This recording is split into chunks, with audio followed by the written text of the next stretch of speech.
ئەوڕۆ لەسەر بانگێشتی هەرسێ لیژنەی کشت و کاڵ و تەندروستی و ژینگە و سامانە سروشتەکانی ئەنجومەنی پارێزگای هەولێر ئامادە بووین لەگەڵ دەستەی ژینگەی هەرێم و فەرمانگەی ژینگەی هەولێر و ئەو هێزە ئەمنیانەی کە با بڵێن لەگەڵ مانکار دەکەن وەکو پۆلیسی دارستان و پۆلیسی شارەوانی و پۆلیسی ناوخۆی و هەروە فەرماندەی هێزی فەرماندەی زێرەوانی دانیشتنەکە بۆ ئەوە بوو بۆ ئەوەی بزاندرێ یاخود بزان ئەندامانی ئەنجومەن بزانن چ کراوە لە ماوەی ڕابردوو سەبارەت بەو بۆنەی لە ماوەی چەند هەفتەی ڕابردوو لە ناو شاری هەولێر بڵاوبووەوە ئێمە بەداتا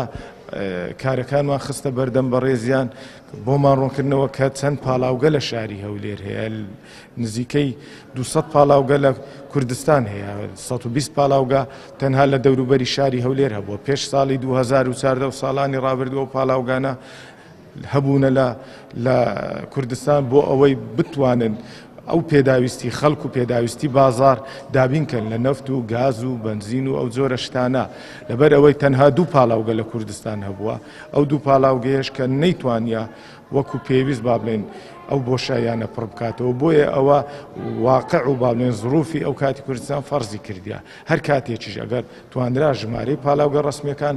با بڵێن زیاد بکرێ ئەوە بە دڵنیاییەوە ئەو پاڵاوگە نایاسایانە نابێت سەرجەم پاڵاوگە نایاساییەکان